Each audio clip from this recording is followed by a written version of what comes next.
Nous partons cette semaine non loin de la ville chef-lieu du département, dans les secteurs donc de la communauté d'agglomération d'Épinal, direction Gigné, ses quelques 56 habitants. Rencontre avec Marcelle Dugraveau, présidente du club Bois Joli, qui permet aux seniors du village et des alentours de se retrouver chaque semaine autour de moments conviviaux. En fin d'émission, nous ferons un tour dans les vergers des Rouges-Terres pendant la cueillette de pommes avec Philippe Thomas. Mais pour débuter, un Thomas peut en cacher un autre. Jérôme, nous sommes avec vous, vous êtes le maire de cette commune depuis 2008. Alors nous y reviendrons un peu plus tard dans cette émission, mais tout d'abord, dites-nous comment se porte ce village. Il se porte bien, hein, comme un petit village tranquille, un village tout à fait rural.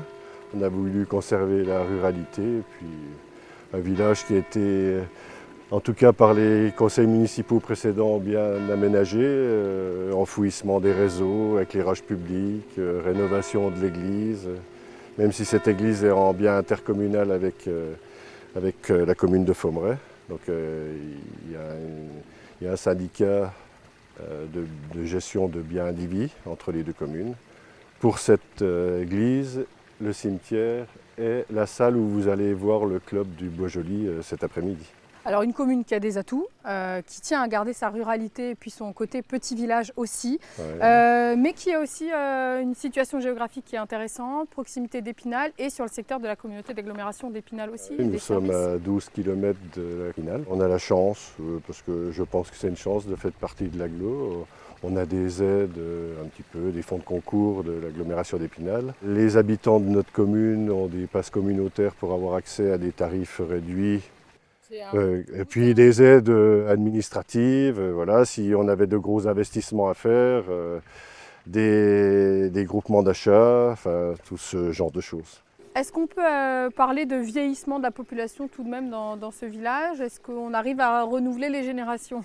C'est un village rural, agricole. Je suis moi-même agriculteur, donc fier de l'être. On a envie que notre village reste agricole. On pourrait y faire plein d'autres choses, certainement. Remplacer l'agriculture en artificialisant les sols. Voilà. En tout cas, ce n'est pas le but des habitants du village et encore moins le mien. C'est tout.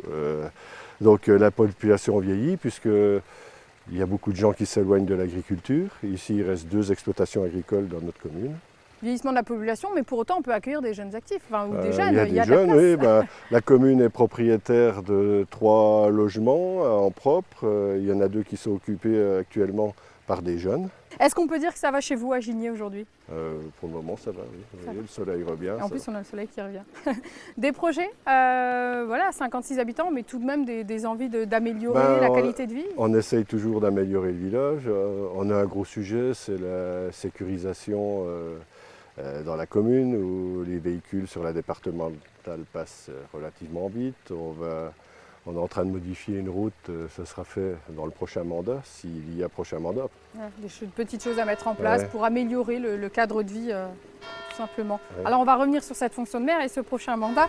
Avant de vous demander si vous allez être candidat pour la prochaine élection, vous êtes maire depuis 2008, une fonction que vous avez vu évoluer aussi. Quel est le constat que vous faites justement sur ces dernières années en tant que maire?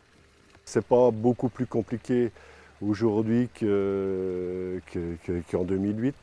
En 2008, je débutais, donc forcément c'était compliqué. Alors pas plus compliqué, il faut tout de même faire avec des budgets qui sont forcément pas extensibles, surtout dans des petites communes. Comme je vous disais, pas plus compliqué, il faut quand même de toute façon s'adapter tout simplement aux règles administratives qui sont plus lourdes, ça bien entendu. Alors les budgets, oui, les budgets sont quand même un peu plus compliqués, les dotations de l'État diminuent. Mais ici, le fait d'être un village rural où tous les gens du village s'impliquent, ou pratiquement tous. On a une forêt qui produit pas énormément puisqu'elle était tornadée en 84. Donc ça rentre un petit peu de temps en temps, on récupère quelques milliers d'euros de vente de bois, d'éclaircies. Voilà. Est-ce qu'il y aura un mandat de plus alors pour vous? Certainement, en tout cas, mais d'ici là, il reste oui, à moins que les gens ne veuillent plus de moi, mais je pense qu'on trouvera, ça fait 2 mandats où il y a une liste qui est faite, ça se passe tout à fait bien, voilà. Ce n'est pas une dictature, rassure. Bon, affaire à suivre. Alors merci Jérôme pour votre accueil. Nous partons maintenant à la rencontre de Marcelle Dugraveau. C'est un moyen de lutter contre l'isolement, la solitude. Chaque semaine, une quinzaine de retraités se retrouvent au club Bois-Joli. On en parle avec la présidente Marcelle Dugraveau.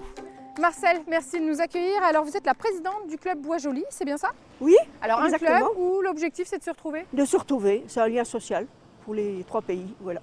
C'est ça, alors quand on dit les 3 pays, c'est les 3 villages? Les 3 villages, voilà. Oui. Donc Gigné, Mazlet, Fomeret. Et Fomeret. Depuis combien de temps il existe ce club? Est-ce que vous savez? Je pense dans les années 50. Hein. Années 50, années 60. Oui. Et il a été créé, l'idée déjà dès le départ c'était de se rassembler. De se retrouver, parce qu'au moment-là, il n'y avait pas de moyens de locomotion. Alors ils étaient contents de se retrouver, voilà. Comment ça se passe alors? Dites-nous tout. On se réunit toutes les semaines, le mardi après-midi, à partir de 14h. Puis on se les cartes, hein. Le mardi c'est les cartes, voilà. Donc tarot, belote, Rubik's Cube. Le jeu de cartes c'est un prétexte en fait, ça va au-delà de ça. Voilà. Oui. Qu'est-ce qu'on vient chercher quand on vient ici? De se retrouver. Des jeux, des échanges, des sorties aussi? Oui, des sorties, on sort, on va 3 fois au restaurant par an. Et puis des sorties, parce qu'on est avec un secteur, hein. Alors on est du secteur 7. Et ils font des voyages d'une journée, enfin voilà. Des sorties à la journée. À la journée. Alors par exemple, ça peut être où? Ça peut être en Alsace, ça peut être en montagne, voire voilà. Et puis aussi, parce qu'on fait partie de Génération Mouvement, ils proposent aussi 3 voyages par an, dont 2 en France et 1 à l'étranger. Voilà. D'accord. Alors on voit que ça arrive derrière nous. Vous êtes combien environ? Entre 15 et 20 tous les mardis. Tous les mardis. Oui. Et alors une fois ici et une fois à Mazlet. Comme Mazlet s'est intégré un petit peu après, ils n'ont pas voulu. Voilà. Puis la salle est disponible. Ça permet de varier un petit peu les plaisirs, de changer de et salle. Puis ça fait peut-être venir des gens aussi de Mazlet qui ne seraient peut-être pas venus ici, je ne sais pas. Voilà. Une quinzaine de personnes qui viennent le mardi et au total vous êtes combien quand vous faites vos sorties? On doit être 38. Ah oui, c'est précis, 38. Et qu'est-ce que vous avez trouvé? Qu'est-ce que vous a apporté ce club tout au long de ces années? De se retrouver, de pouvoir... oui, pour moi, c'est vraiment un lien social. Et puis en plus, j'ai oublié de vous dire, on a fait une petite bibliothèque. C'est-à-dire que en hiver, les gens, s'ils veulent un livre ou n'importe, voilà, ils peuvent encore... Il y avait des personnes qui avaient des livres dans les armoires. Alors, voilà. On sait que c'est très important aujourd'hui ces lieux pour lutter contre l'isolement des anciens, des personnes âgées. Vous le ressentez? Il y a des personnes... Ah oui, parce qu'on arrête. Hein, de juin à septembre, on arrête. Et il y en a qui voudraient bien qu'on continue. Et en fait, les hommes, ils continuent. Ils continuent à se retrouver. Mais voilà, on sent qu'il y a vraiment ce besoin aujourd'hui. C'est important que les personnes ne restent pas seules. Et une autre association également sur la commune, un tout petit mot. Oui, parce il y a Fojima, qui ont fait de la gym, voilà, de la gym douce pour dire. Voilà, on est une vingtaine quand même. Oui. Alors mardi après-midi, on vient jouer aux cartes et mercredi, on vient faire un peu de gym. Eh bien écoutez, merci beaucoup Marcelle pour votre accueil. On vous souhaite une belle année alors au Club du Bois-Joli. Nous partons maintenant, nous, du côté des vergers des Rouge-Terre. Près de 100 tonnes de pommes sont cueillies chaque année dans les vergers de Rouge-Terre, une exploitation familiale qui a débuté avec du lait et qui s'est diversifiée au fil des années. Philippe, merci de nous accueillir dans vos vergers. Alors, autour de nous, un peu plus loin, on s'active pour cueillir les pommes. Ça y est, la saison a débuté. Comment s'annonce cette récolte? Plutôt belle. L'an passé, c'était des petits rendements. Cette année, c'est une année très normale. Des fruits très sucrés. On a eu un ensoleillement, des chaleurs favorables à la production. Ça devrait bien se passer. Les voyants sont au vert pour l'instant. Alors on voit beaucoup de pommes, beaucoup de variétés aussi ici. L'idée c'est aussi de mixer un petit peu les variétés. On a besoin de multiplier les variétés dans le verger pour des histoires de pollinisation. Et puis on a aussi des demandes différentes en fonction des consommateurs. Certains préfèrent les fruits très sucrés, doux, d'autres plutôt acidulés. Il en faut pour tous les goûts. Certaines variétés qui sont plus précoces, ça permet d'étaler peut-être? C'est ça, oui, il y a également ce problème-là. Avec notre petite vingtaine de variétés, ça nous permet d'échelonner la récolte sur 2 mois. On démarre début septembre, une variété très précoce vers le 15 août, mais le gros de la récolte démarre début septembre et se termine fin octobre. En même temps que les poires, c'est bien ça? Parce qu'il y a aussi des poires. Et les poires, oui, les poires qu'on récolte début octobre. Les poires représentent au maximum 10% de la production de pommes. Et combien de personnes alors pour ramasser tout ça? On a 6 personnes qui ramassent, qui récoltent, donc 2 salariés permanents et puis 4 saisonniers qui ont fait la récolte des mirabelles, des quetchs et maintenant des pommes et des poires. Parce qu'en fait, les vergers des Rouge-Terre, ce n'est pas uniquement des pommes, des poires, c'est aussi des fruits donc, qui débutent avec les cerises. Avec les cerises, oui, donc début juin, fin mai, début juin, on récolte les cerises jusqu'à mi-juillet à peu près, et puis en fonction des années, de la précocité, donc entre fin juillet et le 10 août, on démarre la récolte des mirabelles. Et après, ce sera le moment on passe à l'hiver, la taille, qu'est-ce qui se passe alors après? après Dès que les arbres ont perdu leurs feuilles, on démarre la taille. Parce que la taille représente à peu près 2000 heures de travail sur l'hiver. Donc il faut s'y prendre le plus tôt possible pour avoir terminé quand les arbres démarrent. D'accord. Ça va représenter quelle quantité? Alors l'année dernière par exemple en pommes, hein, si on s'en contente aux pommes aujourd'hui. C'est encore difficile à dire parce que suivant la taille, le calibre que vont prendre les pommes, surtout les dernières variétés, mais entre 80 et 100 tonnes, qui vont être écoulées uniquement en local. On travaille dans les Vosges, oui, une grosse proportion dans notre magasin à Gigné, chez quelques revendeurs, des épiciers, primeurs, de grandes surfaces, et puis une grosse partie également pour fournir des écoles ou des cuisines centrales. C'est important aussi de voir que les écoles, les collèges, les lycées, qu'on fournit du local à nos enfants aujourd'hui. Je pense que c'est primordial. Alors, ça a été difficile à mettre en place, mais maintenant je crois que tout le monde a pris conscience qu'il valait mieux travailler avec des producteurs qu'on peut rencontrer.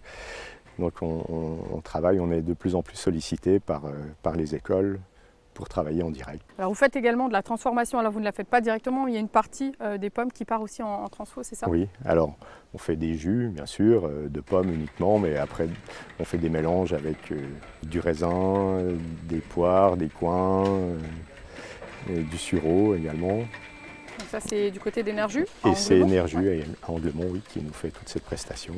Et puis on fait également des purées, alors de la compote, mais on appelle purée parce qu'il n'y a aucun produit rajouté.